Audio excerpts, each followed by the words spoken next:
পুরুষদের সবচেয়ে আকর্ষণের জায়গা কোনটা? নারী জাতি। এই কারণে মেয়েদেরকে বেপর্দা করে তোমার সামনে ছেড়ে দেওয়া হয়েছে।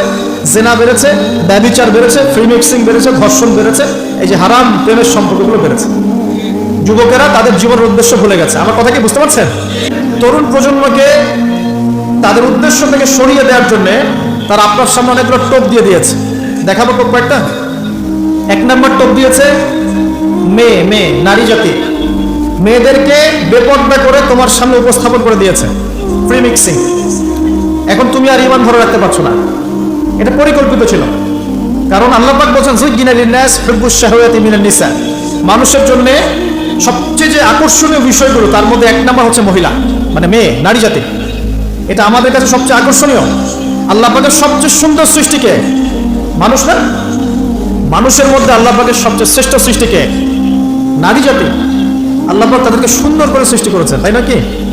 এই কারণে পুরুষদের সবচেয়ে আকর্ষণের জায়গা কোনটা? নারী জাতি। এই কারণে মেয়েদেরকে বেপর্দা করে তোমার সামনে ছেড়ে দেওয়া হয়েছে। জেনা বেড়েছে, ব্যভিচার বেড়েছে, ফ্রি মিক্সিং বেড়েছে, ধর্ষণ বেড়েছে, এই যে হারাম প্রেমের সম্পর্কগুলো বেড়েছে। যুবকেরা তাদের জীবনের উদ্দেশ্য ভুলে গেছে। আমার কথা কি বুঝতে পারছেন? আচ্ছা, এটা এক নাম্বার। দুই, মাদক। যুবকদের সামনে মাদকের সহজলভ্যতা। চাইলেই হাত বাড়ালেই মাদক, হাত বাড়ালেই ইয়াবা, হাত বাড়ালেই ফেন্সিডিল, হাত বাড়ালেই হেরোইন, তাই না? কথা ঠিক না বেঠিক? যদি কেউ চায় যে আমি আজকে রাত্রে মাদক খাবো, সে পারবে? হাত বাড়ালেই পারবে। এখনকার সমাজ এমন, যদি কেউ চায় যে আজকের রাত্রে আমি পতিতালয়ে গিয়ে রাত কাটাবো, সে পারবে? 500 টাকা 1000 টাকার বিনিময়ে মানুষ এবার জেনা করতে পারে, পারবে? 5 টাকা 10 টাকা 50 100 টাকা দিয়ে মানুষ এখন ইয়াবা কিনে খেতে পারে। আর যারা সীমান্তবর্তী অঞ্চলে আছেন তারা আরো ভালো জানেন আমার কথা কতটুকু সত্য কতটুকু মিথ্যা। যুবকদের সামনে মাদক এমনি দেওয়া হয় নাই। উদ্দেশ্য কি? তোমার দ্বারা ইসলামের বিজয় সম্ভব ছিল। মাদক সেবন করায় তোমাকে সরাই দিয়েছে ওই রাস্তা থেকে। কথা বুঝতে পারছো? খুব সতর্ক। 3 নাম্বার, জুয়া। তোমার সামনে জুয়া দিয়ে দিয়েছে। জুয়া, ফুটবল বিশ্বকাপ হইলে জুয়া, IPL হইলে জুয়া, BPL হইলে জুয়া, ফুটবল FIFA হইলে জুয়া। জুয়া খেলে না মানুষ। আর যে যুব সমাজ তাদের জীবনের উদ্দেশ্য জানে না, তাদের পক্ষেই সম্ভব এইসব মেসি, আর্জেন্টিনা, ব্রাজিল এইসব নিয়ে ব্যস্ত থাকে। যারা নিজেদের জীবনের উদ্দেশ্য জানে তাদের জন্য কোশ্চিনকালেও এখানে সময় নষ্ট করা সম্ভব না। দুনিয়ার জীবনটা কি খেলতামাশা? দুনিয়ার জীবনটা কি খেলতামাশার জন্য? আল্লাহ পাক যে হায়াতটা দিয়েছেন, ধরেন 50, 60 বা 100 বছর, এই হায়াতটা কে দিয়েছেন? এই সময়টার মালিক কে? তাহলে আল্লাহ যদি সময়ের মালিক হয়, আমি কেন সময় 1 ঘন্টা অপচয় করবো ওখানে বসে বসে? এই সময়টাকে আমার নাকি? সময়টা আমার বাপের নাকি? সময়টা কার? আল্লাহর দেওয়ার সময় আমি টিভি সেটের সামনে বসে বসে 1.5 ঘন্টা নষ্ট করে ফেললাম। খেললো 2টা দল, তালি বাজাচ্ছে আমি, মাশাআল্লাহ।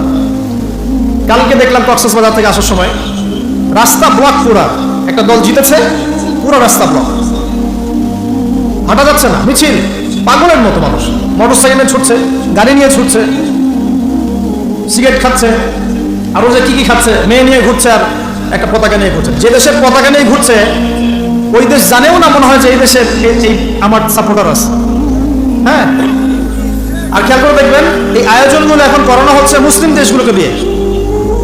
মানে মুসলমানদের অবস্থা থেকে এখন মনে হচ্ছে সুবহানাল্লাহ, যে হারাম একটা কাজকে জায়েজ করার যে কত তরিকা বের হয়েছে। এখন একটা মুসলিম কান্ট্রি জিতেছে, মানে ভাবখানা এমন যে এই জেতার ফলে আমরা ইসলামী খেলাফত কায়েম করে ফেলেছি। বিষয়টা কি জানেন? আমাদেরকে এই খেলাধুলার অহেতুক কাজে ব্যস্ত করে দিয়ে ওরা ওদের এজেন্ডা বাস্তবায়ন করছে। দেখবেন যখন রমজান মাস আসে তখন দেখবেন মুসলিম কান্ট্রির উপর নির্যাতন বাড়ে। যখন বড় বড় ইভেন্ট হয়, ওয়ার্ল্ড কাপ, এইটা সেটা, দেখবেন ভিতরে মুসলিম কান্ট্রির উপর নির্যাতন বাড়তে থাকে। মানুষ একদিকে তাকায় থাকে আর একদিকে উদ্দেশ্য সাধন করতে থাকে। বুঝাচ্ছি বিষয়টা। আপনার 5টা বাচ্চা আছে মনে করেন, খুব জ্বালায়, কান্নাকাটি করে, হইচই করে, আর আপনি মোবাইল ফোনটা বের করে দিয়ে বলেছেন বাবা বস, তোরা 5 জন মিলে একটা কার্টুন দেখ, আমি একটু কাজটা করি। দিয়ে দিলেন, ও কার্টুন দেখছে চুপচাপ, কেউ কোনো ডিস্টার্ব নাই। আর বুঝতে পারছেন? আর এই যে বাচ্চাগুলো কার্টুন দেখছে না, এগুলো হচ্ছে আমরা এখন। আর ওই যে কাজ করছে বাপ, এটা হচ্ছে ওরা, পশ্চিমারা। আমার কথা কি বুঝতে পারেন?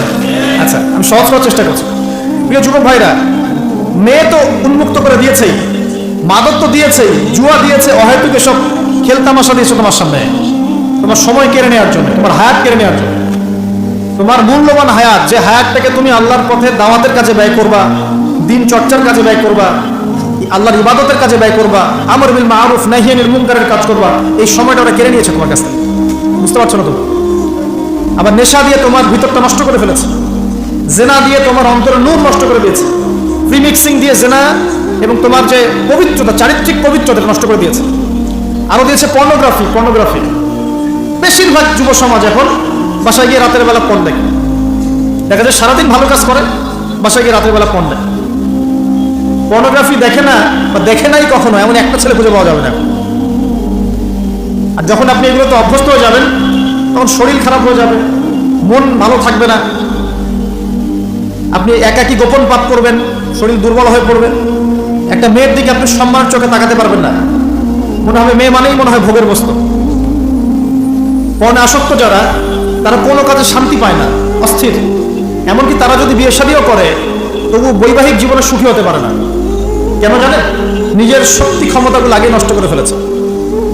এবং অনেকগুলো মেয়ে যখন আপনি দেখবেন নগ্ন, তখন আপনার স্ত্রীকে আপনার কাছে সুন্দর মনে হবে না, মনে হবে এই মেয়ের চেয়ে মনে হয় ওই মেয়েটা সুন্দর, এর চেয়ে মনে হয় ওইটা সুন্দর।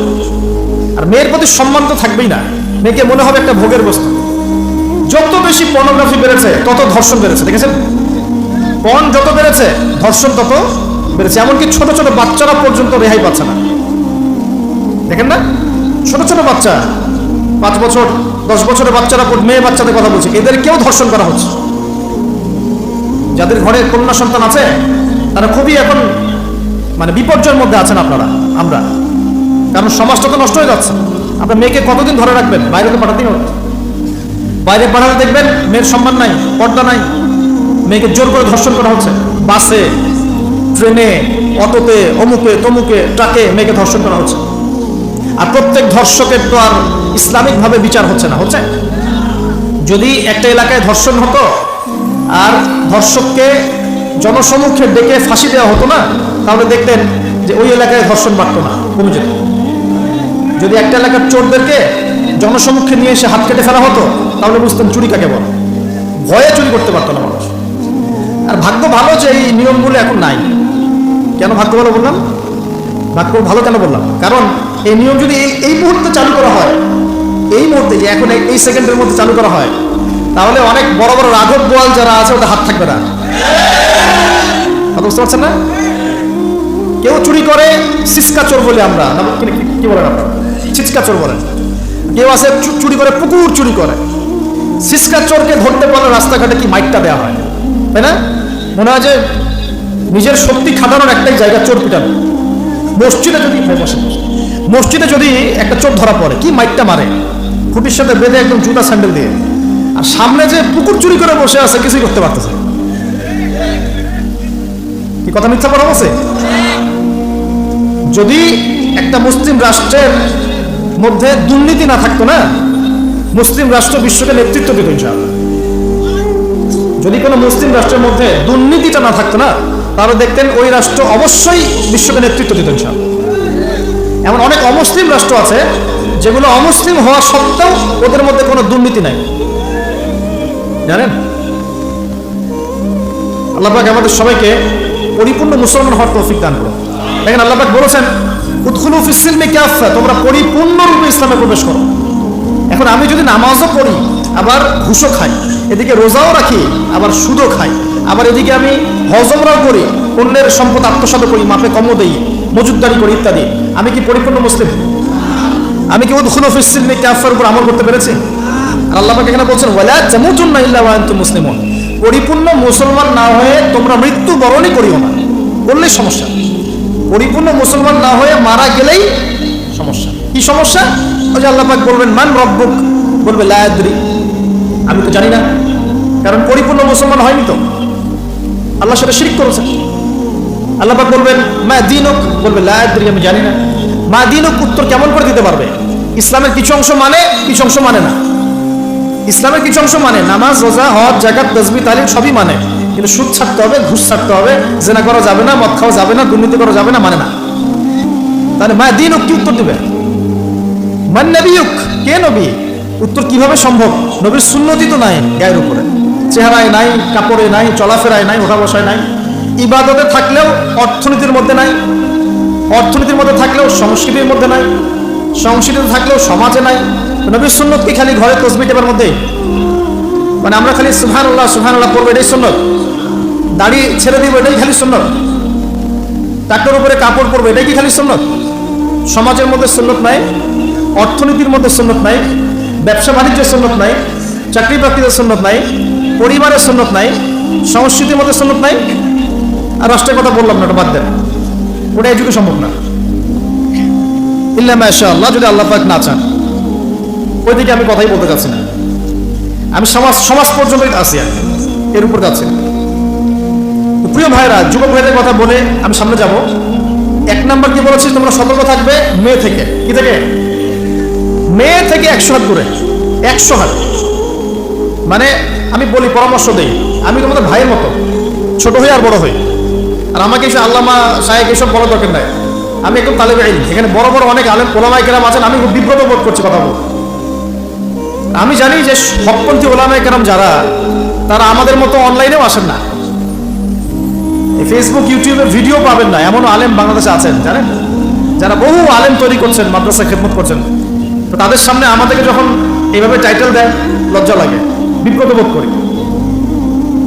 শেখার কোনো শেষ নাই। আমি আসলে মনে করতাম যে আমি যখন ইন্টারমিডিয়েটের পর থেকে চর্চা করা শুরু করছি, অনার্স মাস্টার্স পর্যন্ত, মনে করছি যে হ্যাঁ, মনে হয় ইসলাম সম্পর্কে ভালোই জানছি। তারপর যখন কওমি আলেমদের কাছে পড়তে শুরু করলাম, বলি এগুলো ভিতরের কথা, খোলামেলা বলি, গল্প করছি আপনাদের সাথে, রাগ করছে নাকি? তখন বুঝলাম যে বিগত 5-7 বছর তো আমি কিছু পড়াশোনা করছি বলে মনে হচ্ছে না। যেমন একটা হাদিস শো করে বললাম, ওস্তাদ, এই যে আল্লাহ রাসূল সাল্লাল্লাহু আলাইহি ওয়াসাল্লাম বলেছেন যে একজন মুমিন ব্যক্তি আর একজন মুমিন ব্যক্তির আয়না স্বরূপ। কি স্বরূপ? আয়না স্বরূপ। তো আমি যদি অনলাইনে কোনো ভাইয়ের ভুল ধরিয়ে দেই সমালোচনার মাধ্যমে, তাহলে কি আমি হাদিসের উপর আমল করলাম না? তখন ওস্তাদ মিটিমিটি হাসছেন, বলছেন যে তোমার তো টুকটাক অ্যারাবিক গ্রামারের বেস ভালোই, তোমার কি মনে হয়? আমি বললাম যে আমার কাছে তো এটাই মনে হচ্ছে যে আমি যদি সমালোচনা করি, আমি তো আমর বিল মারুফ নাহি আনিল মুনকারের কাজই করলাম। তিনি বলছেন আসলে এই হাদিসের ব্যাখ্যা এমন হয়। কেমন ব্যাখ্যা? তুমি কি খেয়াল করো নাই? আমাকে বলছে, তুমি কি খেয়াল করো নাই, তুমি যখন আয়নার সামনে গিয়ে দাঁড়াও, তখন আয়না কিন্তু তোমার সাথে কথা বলে না, আয়না নীরব থাকে, স্থির থাকে, কিন্তু তোমার দোষ ত্রুটি কোথায় আয়না কিন্তু দেখিয়ে দেয়। মনে করেন, বুঝাচ্ছি, মনে করেন আপনার গাল কেটে গেছে, আপনি আয়নার সামনে দাঁড়িয়েছেন, আয়না কিন্তু আপনাকে বলে দিবে না এই যে তোমার গাল কাটা, এই ছেলে তোমার গাল কাটা, হ্যাঁ এই মেয়ে, এই ছেলে তোমার এই সমস্যা ওই সমস্যা, বলবে? চুপচাপ থাকবে, আয়না দেখিয়ে দিবে আপনার ভুলটা কোথায়। তো তিনি আমাকে হাদিসের ব্যাখ্যা শিখাচ্ছেন, বলছেন যে একজন মুমিন ভাই যদি কোনো ভুলের উপর থাকে, তুমি সঠিকটা আমল করে ওর সামনে দাঁড়িয়ে দেখিয়ে দিবে যেটা সঠিক। বুঝলাম, যতদিন যাচ্ছে আমি বুঝতে পারছি যে আসলে এই জ্ঞানের সমুদ্র যে কত গভীর, 100 বছর হায়াত দিলেও মনে হয় শেষ করতে পারবো না। প্রিয় যুবক ভাইরা, নসিহত করছি, সেটা হচ্ছে যে দিনের জ্ঞান অর্জন করতে হবে। জ্ঞান অর্জনের কোনো বিকল্প নাই। আর জ্ঞান অর্জনের জন্য শুধুমাত্র ফেসবুক ইউটিউব যথেষ্ট নয়, এগুলো কনস্ট্রাকটিভ কোনো মাধ্যম নয়, বরং ফিতনা ছড়াবে এগুলো কিন্তু বেশিরভাগ ক্ষেত্রে ফিতনাই ছড়াচ্ছে। আপনার কাছে মনে হচ্ছে হয়তো যে অনেক কিছু লাইভ হচ্ছে, আমরা পাচ্ছি, হ্যাঁ অনলাইনের মাধ্যমে জানছি, হ্যাঁ ঠিক আছে, স্বীকার করি ভালো আছে, কিন্তু মন্দটা অনেক বেশি। এর মধ্য দিয়ে আলেমে বিভক্তি হয়ে গেছে, এর মধ্য দিয়ে একে অপরের সাথে আমাদের সম্পর্ক নষ্ট হয়ে যাচ্ছে, গীবত, তহমত, সমালোচনা, কাদা ছড়াছড়ি সংস্কৃতি বাড়ছে, ঐক্য বিনষ্ট হচ্ছে, অনেক সমস্যা হচ্ছে। আর এগুলো কনস্ট্রাকটিভ সিলেবাস নয়, সিলেবাস আপনাকে ওলামায়ে কেরামের কাছে এসে জানতে হবে। আমি বলছি 1 নাম্বার কোরআন থাকবে, আপনাদের জেনারেলদের জন্য বলছি, কারণ আপনাদের জন্য এটা এত সহজ হবে না। মাদ্রাসা যারা পড়া শুরু করেছেন ছোটবেলা থেকে, তাদের জন্য সহজ, আপনাদের জন্য এত সহজ নয়। সিলেবাসগুলো জেনে রাখেন। কোরআন পড়তে হবে আগে, পবিত্র কোরআনের বিশুদ্ধ তেলাওয়াত শিখতেই হবে, এবং প্রত্যেক দিন চেষ্টা করবেন 1 পৃষ্ঠা 2 পৃষ্ঠা, আধা পারা 1 পারা করে তেলাওয়াত করার জন্য। তেলাওয়াতের কোনো বিকল্প নাই, প্রত্যেক হরফে 10 নেকি পাবেন ইনশাআল্লাহ। এরপরে এর ভাষা আছে, কোরআনিক গ্রামার আছে, নাহু সরফ, আর এই বইগুলো আপনি একা পড়তে পারবেন না। এই বইগুলো পড়তে হলে উস্তাদ লাগবেই। এক একটা বই 2 বছর করে পড়তে হতে পারে, পড়তে হবে। যদি আপনি কোরআন জানতে চান, বুঝতে চান, পড়তে হবেই। আর যদি মনে করেন না আমার এত জানা বোঝার দরকার নাই, সেটা আলাদা বিষয়, তখন আপনি ওলামায়ে কেরামের কাছে গিয়ে জিজ্ঞাসা করে মাসালা নিয়ে নেবেন। এখানে একটা কথা বলে দিই, এখন আবার একটা নতুন আমি ফিতনাই বলবো বের হয়েছে যে আলেম ওলামার প্রয়োজন নাই, কোরআন হাদিস বাসায় পড়বা, নিজে একা একাই মুস্তাহিদ হয়ে যাবা। অনেক দিনী ভাইকে দেখছি আমি, যুবক ইয়াং, তার আগে বিপদগামী ছিলেন, হেদায়েত হয়ে ইসলামের দিকে এসেছেন, এখন প্রথমেই সহিহ বুখারী টান দিয়ে পড়া শুরু করেন। কে বললো আপনাকে প্রথমে সহিহ বুখারী পড়তে? আপনি কি এক লাভ দিয়ে এই মেডিকেল সায়েন্সের বই পড়তে যাবেন? এত কঠিন কঠিন বই আগে কেন? এই বইগুলো পড়তে ওলামায়ে কেরামের 15-20 বছর সময় লাগে। 15-20 বছর সময়, 15 বছর বেশি বলে ফেলছে মনে হয়। আমাদের মতো হলে 20 বছর লাগবে। কঠিন বই আগে না, আগে সহজ বইগুলো পড়তে হতো।